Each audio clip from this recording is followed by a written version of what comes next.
नमस्कार, मी राहुल कुलकर्णी. उद्या दिवसभर तुम्ही महाराष्ट्र राज्याचे मुख्यमंत्री श्री देवेंद्र फडणवीस, उपमुख्यमंत्री श्री एकनाथ शिंदे, इंडस्ट्रियलिस्ट मिनिस्टर उदय सामंत यांच्याबरोबरच खूप महाराष्ट्रातल्या मंडळींना दिवसभर बघणारच आहात आमच्याबरोबर. परंतु आज एका IAS अधिकाऱ्याचं व्हिजन काय असतं, ते मी स्वतः अनुभवलं आणि मी मधल्या काळात चिपळूणला होतो.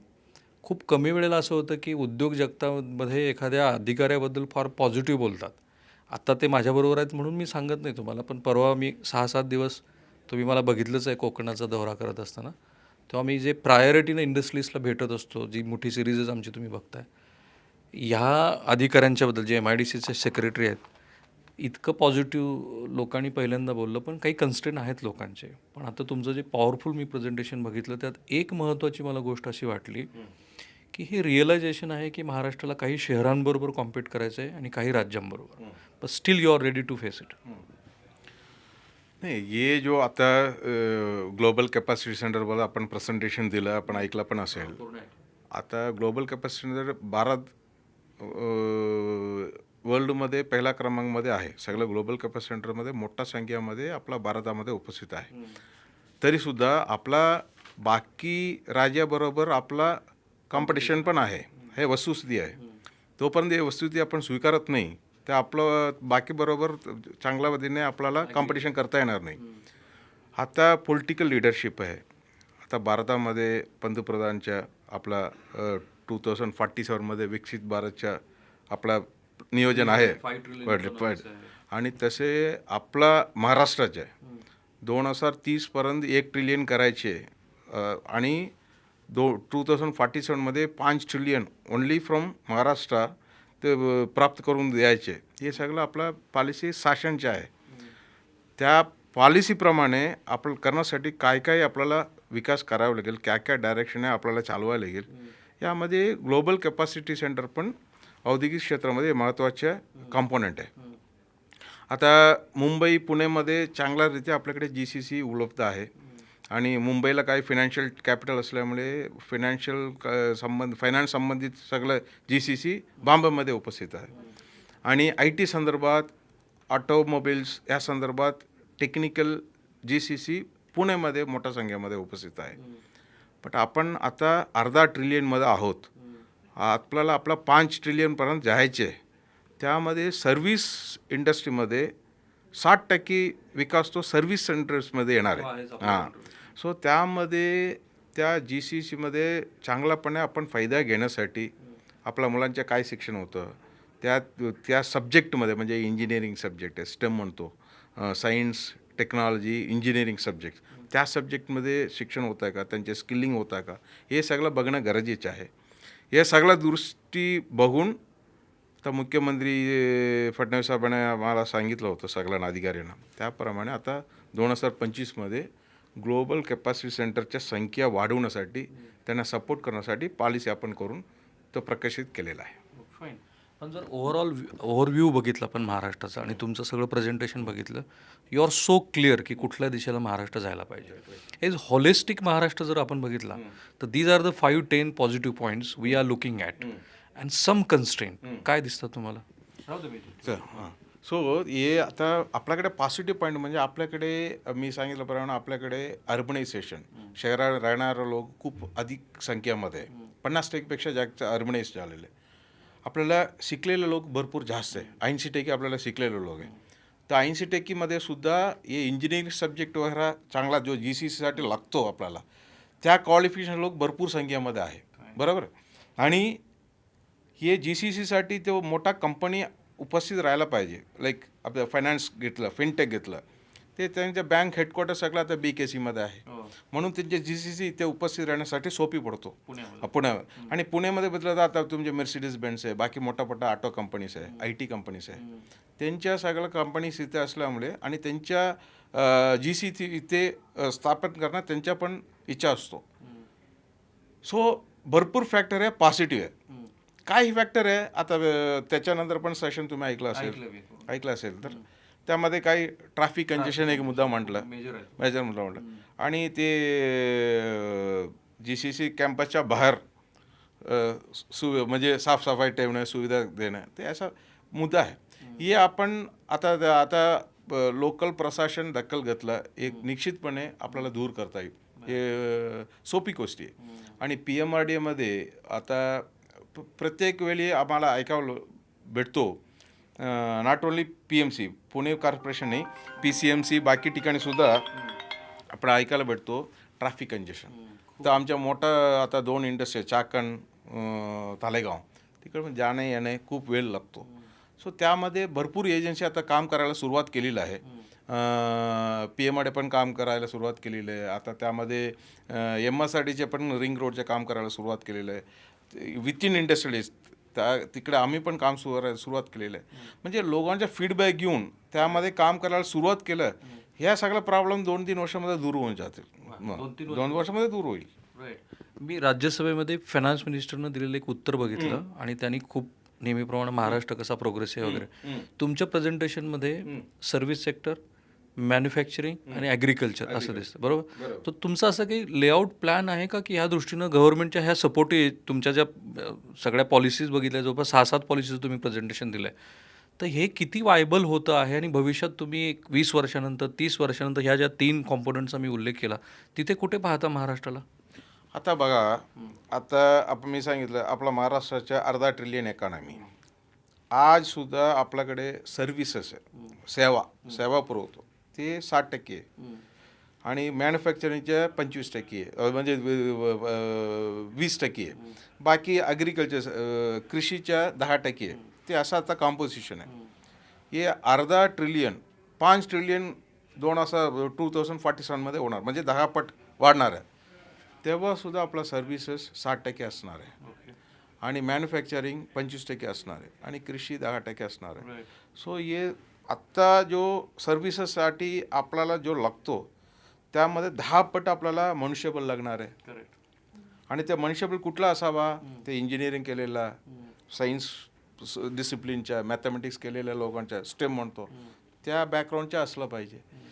त्या दृष्टीने आपल्याला कॅन्डिडेटच्या ॲडमिशन, त्यांच्या संख्या, ते पासआउट रेशो सगळं असलं पाहिजे. आता चांगलं आहे, आता आपल्याला वर्षामध्ये 6 लाख ग्रॅज्युएशन होतं, 6 लाख लोकांना डिग्री भेटतो. त्या 6 लाखपैकी आजसुद्धा आपल्याला 1,80,000 लोक हे इंजिनिअरिंग सायन्स बॅकग्राऊंडचे असतात आज पण. बट हे सफिशियंट नाही आहे. हे संख्या अजून येणाऱ्या कालावधीमध्ये खूप वाढला पाहिजे आणि त्यांच्या स्किलिंग व्हायला पाहिजे. आणि फक्त बेसिक इंजिनिअरिंगवरून करून त्याच्याबरोबर आर्टिफिशियल इंटेलिजन्स, मशीन लँग्वेज हे सगळं थोडा इंट्रोडक्टरी कोर्सेस करायला पाहिजे. हे सगळं केलं तर तो GCC सेटअप करणारे जो उद्योजकांसाठी तो सोपी पडेल सेटअप करायला. आणि हे नियोजन हे कसे होणार, आपला आर्थिक परिस्थिती कसे वाढणार हे सगळं आपण सांगत नाही. हे नीती आयोग पण स्टडी केलेलं, नीती आयोगच्या प्रेझेंटेशनमध्ये सुद्धा हा परिस्थिती दिलेला आहे. तुम्ही इन्फ्राच्या काही गोष्टीबद्दल बोललात, वाढवण बंदराबद्दल बोललात, समृद्धीबद्दल बोललात, तर हे इंडस्ट्रीसाठी ह्या नव्या येणाऱ्या इन्फ्राचा काय नेमका उपयोग होतोय आणि भविष्यात 4-5 वर्षात कुठले मेजर इन्फ्रा प्रोजेक्ट आहेत की जे इंडस्ट्रीला मदत करतील? हो, आता मी सांगतो. आता हे जो वाहतूकसाठी कुठला व्यवस्था असू द्या, आता सी पोर्ट पण, आता वादवण असू द्या, JNPT असू द्या, मुंबई पोर्ट ट्रस्ट असू द्या, हे वाहतूक आहे हे लोकांसाठी खूप कमी प्रमाणामध्ये आपण वापरतो. खरं म्हणजे ट्रान्सपोर्टेशन, हां, तर त्या एरियाच्या आर्थिक परिस्थिती बदलण्यासाठी, त्यामध्ये मोठ्या प्रमाणे औद्योगिक विकास होण्यासाठी आपण वापरतो. आता तुम्ही बघितलं तर हे औरंगाबाद म्हणजे संभाजीनगरच्या जवळ आपण हे औरिक, बिडकीन सिटी आपण 30-40 वर्षापूर्वी आपण सुरुवात केलं होतं. तेव्हा काळ होता तिकडे. आता एअरपोर्ट झाला, तिकडेच्या रोडच्या परिस्थिती चांगला झाला. आता त्या स्टेटमध्ये आता सगळं कंपनी येऊन स्थापना झालेलं आहे. आता नवीन रोड काय केलं आहे, आता समृद्धी कॉरिडॉर, समृद्धी नावाची समृद्धी ठेवलं. आता मुंबईपासून नागपूर आपण 8 तास 9 तासमध्ये पोहोचतो. त्यामध्ये किती ठिकाणी आपण एक्झिट दिलेलं लोक बाहेर पडण्यासाठी, ठीक आहे. तर इथून ताण्याच्या पुढे शहापूर, त्याच्यानंतर इगतपुरी, असं प्रत्येक ठिकाणी शिर्डी एक्झिट दिलेलं आहे. त्या नोडमध्ये आपण इंडस्ट्रीच्या औद्योगिक विकास केलं, त्या एरिया पण लोकली डेव्हलप होईल. त्या एरिया विकास होण्यामध्ये, त्या एरियामध्ये जो फायदा भेटतो त्या एरियामध्ये डिस्ट्रीब्यूट होण्यासाठी चांगला होईल. म्हणून आम्ही आता हे समृद्धी कॉरिडॉरमध्ये वेगळ्या वेगळ्या नोडमध्ये आम्ही जमीन डेव्हलप करणार आहे. आता वर्धाच्या जमीन घेतलं आम्ही MSRDCकडून वर्धाच्या जवळ असलेल्या नोड आम्ही घेतलं. त्यामध्ये आम्ही औद्योगिक विकास महामंडळातर्फे से आम्ही इंडस्ट्रियल एस्टेट बनवणार. सिन्नरच्या पण आमच्या नियोजन आहे. तसे त्या शहापूरच्या जवळ आमणे जवळ सुद्धा आपलं नियोजन आहे. सो कुठला इन्फ्रास्ट्रक्चर असू द्या, तिकडे जवळ एस्टेट विकास करणं आमच्या दृष्टीमध्ये महत्त्वाचे आहे. त्याप्रमाणे ते काम पण चालू आहे. ओके. आणि वाढवणचा भविष्य तुम्हाला काय प्रॉस्पेक्ट दिसतोय? वादन बघा, आता आपल्याकडे 2 मोठा सी पोर्ट आहे, JNPT आहे आणि हे वादवण पोर्ट आहे, नॅचरल पोर्ट आहे. म्हणजे तिकडे समुद्राच्या जे डेप्थ म्हणजे पाणीचा जो खोल आहे खूप जास्त आहे. ते 25 मीटर आसपास आहे. आणि तिकडे खेळल्यानंतर आत्ता जो JNPT आणि ते BPT जो ते वाहतूक किती सांभाळू शकतो त्याच्यापेक्षा जास्त वाहतूक तिकडे येणार आहे शिप. आणि हे सगळं कामकाज आता सुरू झालेलं आहे. मी 1 महिन्यापूर्वी ते चेअरमन बरोबर आम्ही चर्चा करत होतो. ते टेंडरिंग वगैरे प्रक्रिया सगळं झालेलं आहे. टेंडरिंग अवॉर्ड झालेलं आहे. आता यांच्या कामकाज आता सुरू होणार. अजून 4 वर्षामध्ये पहिला शिप येऊन डाक होणार. त्या पद्धतीने त्यांच्या प्लॅनिंग चालेल. आणि पोर्ट वाधवण जो फोर्ट आहे 8 वर्षाचे 10 वर्षामध्ये पूर्ण फुल फ्लेजेड फंक्शनिंग होईल. तसंच त्यांचे नियोजन आहे. त्यांच्या नियोजनाप्रमाणे काम चालू आहे तिकडे. आणि शक्तिपीठ आहे नागपूरपासून गोवापर्यंत. आता मुंबईपासून नागपूरचं आहे. आणि ते कल्चर्स एरिया बघितलं तर त्यामध्ये काय ते चंद्रपूर, ते मराठवाडा, ते लोक म्हणतात मागासलेले, ते सगळं कट करून पुण्याचे सोलापूर असं क्रॉस करून तो गोवापर्यंत जाणार आहे. आता एक आपला चांगला रस्ता झाला मुंबईतून नागपूरपर्यंत. त्यामध्ये काय नॉर्थन महाराष्ट्राच्या सगळं कनेक्शन झाला. आणि त्या समृद्धीमधून महाराष्ट्र कॅबिनेट आणि मुख्यमंत्री महोदयांनी त्या समृद्धीमधून इगतपुरीत जवळून वाधवण बंदर तिकडे सुद्धा कनेक्टिव्ह करण्यासाठी नवीन रोड मंजूर झालेला आहे. तो रोड पण आता काम सुरू होणार आहे. म्हणजे त्या समृद्धीमधून आता नागपूरपासून वाधवणपर्यंत यायचे सगळा व्यवस्था झालेला आहे. नेक्स्ट कनेक्टिव्ह म्हणून नागपूरपासून गोवापर्यंत कलच्या स्तरावर म्हणजे मराठवाडा आणि पुण्याच्या काही जिल्ह्याच्या जोडून गोवाकडे बनवण्यासाठी शक्तिपीठ एक्सप्रेस ते काम फायनल झालेलं आहे. त्याचं काम पण सुरू होईल. तुम्ही 2 एअरपोर्टबद्दल पण बोललात. एक इंटरनॅशनल एअरपोर्ट जे नवी मुंबई झालंय, पुण्याला थोडासा उल्लेख केला आणि पुरंदरचा केला. हे कसं असणार आहे? आता नवी मुंबई, आता मुंबईचं एअरपोर्ट तर कंजेशन झालेलं आहे. म्हणून आता नवी मुंबई जे एअरपोर्टचं कमिशन झाला. आता फुल फ्लेज ऑपरेशन आता सुरू होईल. म्हणजे ते आता विमान उडण्यासाठी तयारी आहे. म्हणजे टेक्निकली फिट फॉर फ्लाईंग आहे. ते ऑलरेडी टेस्ट फ्लाईट वगैरे घेतलेलं, काही ऑपरेशन पण सुरू झालेलं आहे. आता पुरंदरचं एअरपोर्ट, आता पुण्याला तुम्ही आता आज GCC मिटिंगला तरी बघितलं असेल, बऱ्याच लोकांचा हा पण मुद्दा होता. आमचे इंटरनॅशनल लोक कोणी येतात ते मुंबईला येऊ शकतं, दिल्लीमध्ये जाऊ शकतं, पण पुण्यामध्ये उडण्यासाठी व्यवस्था नाही, म्हणून सगळा त्रास होतो. म्हणून आपण पुरंदरच्या सुरुवातीपासून शासनाची कल्पना आहे पुरंदरमध्ये एअरपोर्ट बनवायची. त्यासाठी आता नोटिफिकेशन काढलेलं आहे. आता शेतकरी बरोबर लोकल प्रशासनाच्या बातचीत पण झालेलं आहे. आणि ते आपण भूसंपादन करून त्या एअरपोर्टसाठी डेव्हलप करण्यासाठी आपण देणार आहोत. Is there any deadline for Purandar? पुरंदरचं डेडलाईन आहे. आता आमच्याकडे 3 नोटिफिकेशन असतो. एक सेक्शन 6 म्हणून असतो सुरुवातीच्या, आणि 32 32(1) असतो. हे सगळं करायला अजून 6 ते 9 महिना प्रक्रिया जास्त. आणि कमिशनिंग कधी होईल टेंटेटिव्ह? त्याच्यानंतर ते पॅरलली आम्हाला ते एजन्सी पण अपॉइंट करावं लागेल. ते एअरपोर्ट कोण करणार ते एजन्सी पण अपॉइंट करावं लागेल.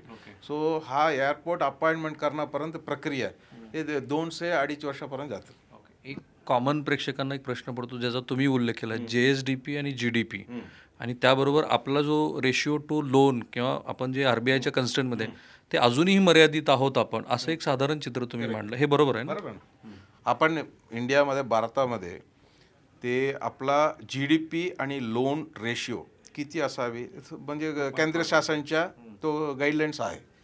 त्यामध्ये त्या रेशिओमध्ये आता बाकी काही लोक सांगितलं तरी आपला ते रेशिओ अजून कमी आहे. म्हणजे आपला मी सांगितल्याप्रमाणे आपला महाराष्ट्राच्या उत्पन्न पण खूप जास्त आहे. त्या कन्सिडर केलं तर आपल्याला अजून शासकीय म्हणजे महाराष्ट्र शासनाने अजून जास्त लोन घेण्यासारखा प्रॉस्पेक्ट्स आहे. आता फिस्कल डिसिप्लिन म्हणून ते घेत नाही, पण अजून काय आता अजून काय इन्फ्रास्ट्रक्चर डेव्हलप करायचे, अजून लोकांच्या विकासासाठी काय कामकाज करायचे असेल, अजून लोन घेण्यासाठी त्यामध्ये प्रॉस्पेक्ट्स आहे, शक्य आहे. एक उल्लेख तुम्ही आत्ता केला आहे, मध्य महाराष्ट्रातला जो भाग आहे की जो आत्ताच असा इंडस्ट्रियल नाही आहे आणि त्याला लोकांना खूप गरज आहे, पण तुमच्या प्रेझेंटेशनमध्ये तुम्ही म्हणालात की मराठवाडासुद्धा आम्ही कन्सिडर करतो आहोत. ते कुठल्या दृष्टीने करतो आहोत, कुठले तिथे नवीन प्रॉस्पेक्ट्स असतील, आणि मग उत्तर महाराष्ट्र आहे का, विदर्भ आहे का? नाही, ते म्हणतो आता विदर्भापासून सुरुवात करूया. विदर्भामध्ये आम्ही बुटीबोरी, ॲडिशनल बुटीबोरीमध्ये आपण मोठा इंडस्ट्रियल एस्टेट स्थापना केलं होतं. ते तिकडे सगळं जमीन विकलेलं आहे, सगळं मोठा मोठा इंडस्ट्रीज आलेलं आहे. आता तिकडे बुटीबोरीच्या खाली गडचिरोली, चंद्रपूर, वर्धा ते ट्रायंगलमध्ये आपण जवळजवळ MIDC आमच्या महाराष्ट्र औद्योगिक विकास महामंडळमार्फत आम्ही कमी कमी 20,000 एकरच्या नोटिफिकेशन काढलेलं आहे लँड अक्विजिशनसाठी. त्या एरियामध्ये सगळं स्टील इंडस्ट्री, तिकडे स्टील इंडस्ट्री स्थापना करण्यासाठी इच्छा दाखवलेलं आहे. तिकडे जवळ तो स्टीलचा जो ओर असतो ते पण भेटतो.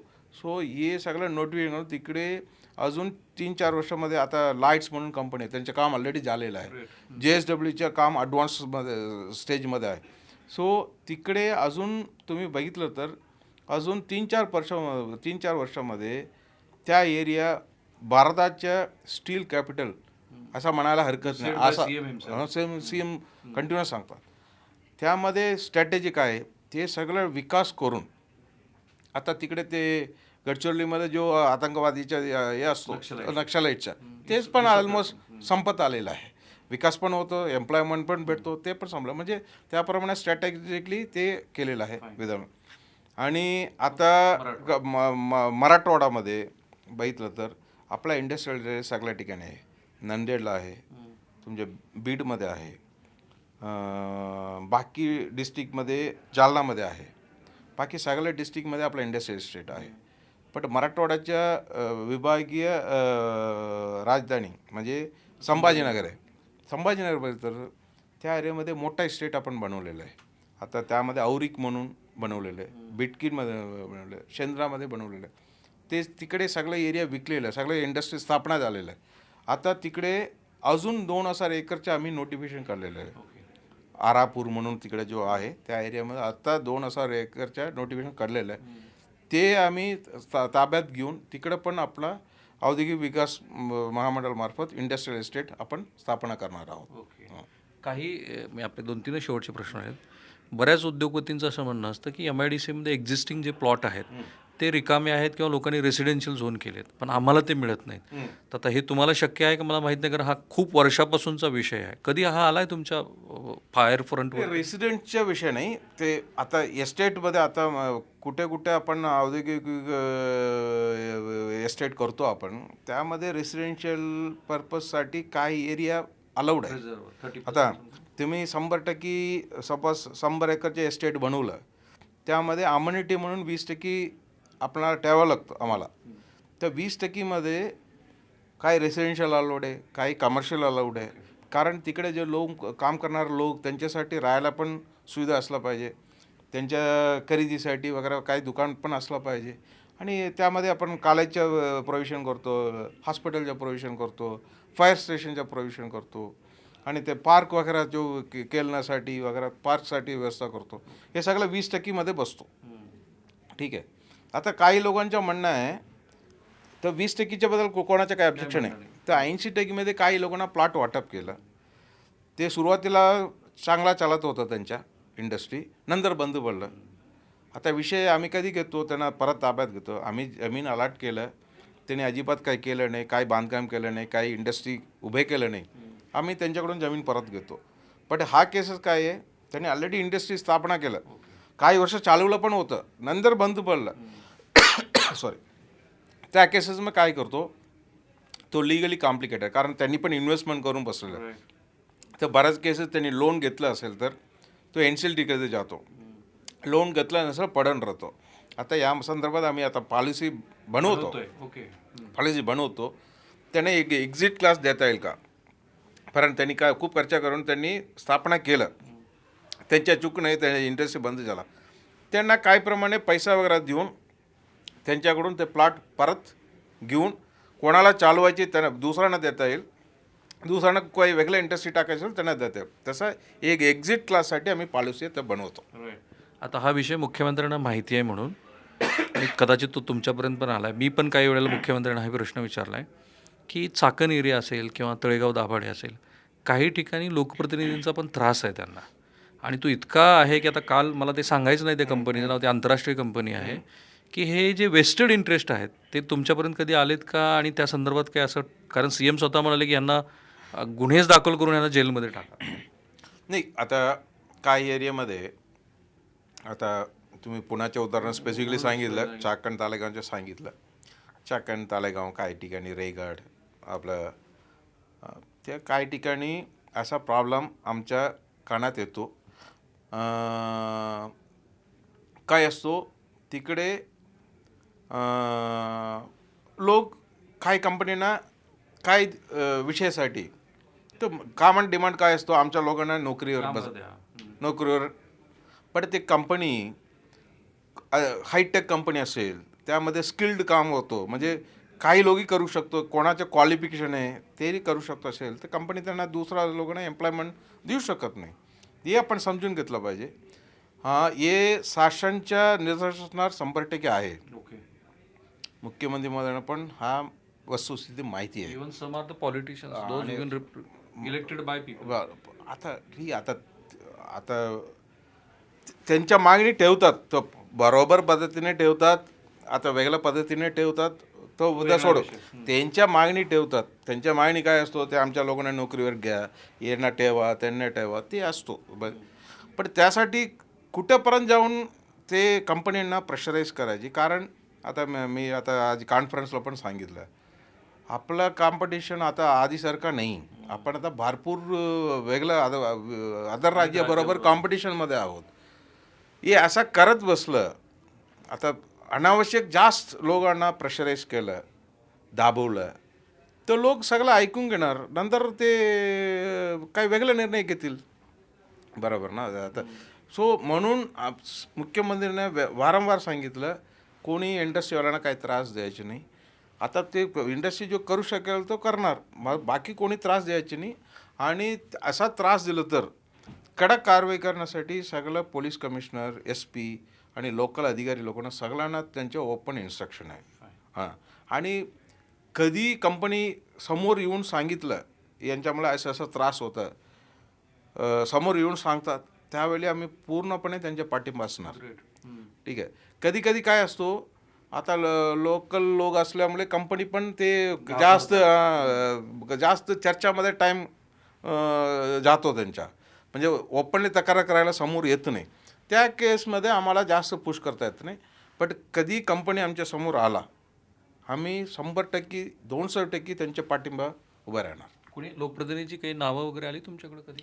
तर लोकप्रतिनिधी आता वेगळ्या लोक असतात लोकलच्या. आता लोकप्रतिनिधी म्हणजे स्पेसिफिकली नाव तर मला सांगता येणार नाही आता. शेवटचा प्रश्न, मी आता उदय सामंतांची एक दीर्घ मुलाखत केली, मी त्यांना हा विचारला होता. ते म्हणाले की आम्ही व्हाईट पेपर पण काढण्याचा विचार करतोय. खरोखर महाराष्ट्रातनं उद्योग बाहेरच्या राज्यात गेलेत का? नाही, बाहेरच्या राज्यात केलं असं मला वाटत नाही. Let me be very clear. महाराष्ट्राचा उद्योग बाहेर केला असं नाही, गुजरातला नाही, असं अजिबात नाही आहे. बघा, ते मोठा मोठा कंपनी असतो, ते कधी येण्यापूर्वी बऱ्याच राज्यामध्ये फिरतात. ते बघतात ते जमीनच्या काय किंमत आहे, काय पॉलिसी आहे, त्यांना कॅपिटल सबसिडी किती भेटतो, बाकी काय काय सवलत आहे, आणि तिकडे कैसे आहे, तिकडे वातावरण कसं आहे, सगळं अभ्यास करतात. हे सगळं ठिकाणी फिरून पुढे ठरवतात कुठे त्यांनी स्थापना करायची. आणि बऱ्याच कंपनी 2 ठिकाणी 3 ठिकाणी पण प्लांट टाकतात.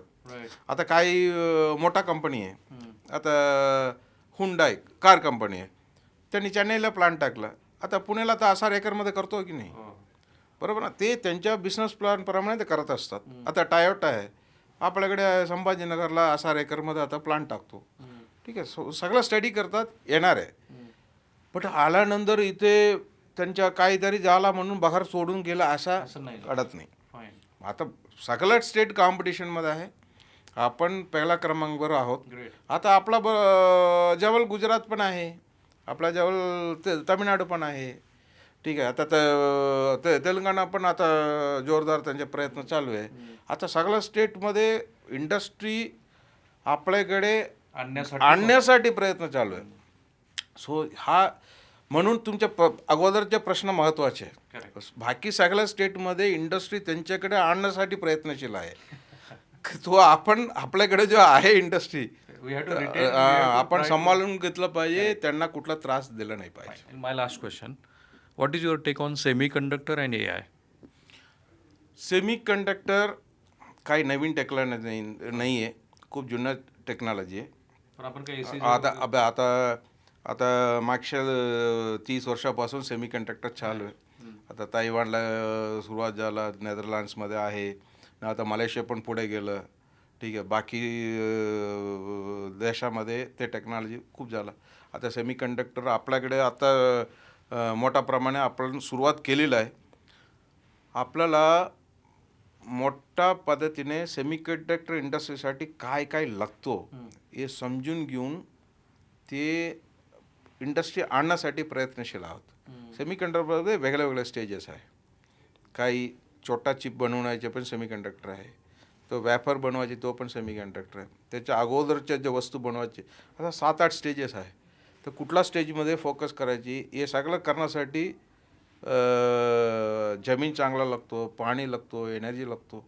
हे सगळं प्रयत्न करून आम्ही सेमी कंडक्टरसाठी गरज भासल्यास आम्ही विशेष एक वेगळा पार्क निर्माण करायची असा आमच्या चर्चामध्ये आहे. प्रशासन pipeline Bihar the pipeline. Okay. आणि आर्टिफिशियल इंटेलिजन्स ते आता आर्टिफिशियल इंटेलिजन्स शिवाय कुठलं काम आता पुढे होणार नाही. ठीक आहे. कुठला विषय घेतला तरी त्यामध्ये आर्टिफिशियल इंटेलिजन्स, मशीन लँग्वेज सगळं येणारच. आता सगळ्या इंडस्ट्रीमध्ये आर्टिफिशियल इंटेलिजन्स काही नाही काय पद्धतीने वापरतात. आता ग्लोबल कॅपॅसिटी सेंटरमध्ये सुद्धा आपण चर्चा केलं, त्यामध्ये पण आर्टिफिशियल इंटेलिजन्सच्या भरपूर ऑफिसर लोकांचे अपॉइंटमेंट झालेलं आहे. बरोबर. सो आणि आता जो मॅन्युफॅक्चरिंग इंडस्ट्रीज आहे, सर्व्हिस इंडस्ट्रीज आहे, ठीक आहे, सगळ्या इंडस्ट्रीमध्ये आर्टिफिशियल इंटेलिजन्स एंट्री घेतलेलं आहे. तुम्ही ते काहीतरी खरेदी करायला मोबाईलमध्ये टाकलं तरी तुम्हाला तो चॅट पटकन उत्तर येतो. तर पाठीमागे आर्टिफिशियल इंटेलिजन्स असतो, ते तुम्हाला काय पाहिजे करून त्याप्रमाणे ॲन्सर देत असतात. सो आर्टिफिशियल इंटेलिजन्स आपल्याला कंपल्सरी स्वीकारायला लागेल. त्यामध्ये सगळ्यांच्या नोकरी जातील असं काही नाही. ओके. तो आर्टिफिशियल इंटेलिजन्सच्यासाठी आपल्याला काय स्किल सेट पाहिजे, त्यामध्ये काय काय अभ्यास करून आपल्याला इक्विप करून घेतलं पाहिजे. त्या डायरेक्शनने गेलं तर आर्टिफिशियल इंटेलिजन्समुळे आपल्याला फायदा होईल. फाईन. 10 आउट ऑफ 10 महाराष्ट्र सध्या कुठे वाटतं तुम्हाला? कुठल्या विषयामध्ये? सगळ्याच. आपला जो प्रॉस्पेक्ट आहे, आपण जे इंडस्ट्री धोरण आणलंय, हां, ज्या गतीनं आपला व्यवसाय वाढतोय, ज्या गतीनं जग पुढे हे ग्लोबल हेडविंड्स आहेत, तिथे महाराष्ट्र खरंच कॉम्पीट करतोय का महाराष्ट्र इंडियामध्ये सगळं राज्य कंपेअर केलं तर महाराष्ट्र पहिल्या क्रमांकामध्ये आहे. तरीसुद्धा तुम्ही 10 आउट ऑफ किती नंबर विचारलं तर मी आज एका तारीखला मी 8-8.5 वरून देणार आहे. It's too much. That is okay. बाकी 1.5-2 मार्क गॅप आहे. ते आपल्याला उदाहरणार्थ रोड सांगितलं, रोडच्या कंडिशन सांगितलं, आता पॉलिटिकली काय लोक त्रास देतात ते सांगितलं, हे सगळं आहे. हे आपण मोडून काढण्यासारखा विषय आहे. हे स्ट्रक्चरल प्रॉब्लेम नाही आहे, हे मनामध्ये असलेला प्रॉब्लेम आहे. हे आपल्याला व्यवस्थित हाताळलं तर या 2-3 वर्षामध्ये मोडून काढू शकतो. Sir thank you so much. फक्त मला प्रेक्षकांना सांगू द्या, पी वेलारुसू हे काही राजकारणी नाही आहेत.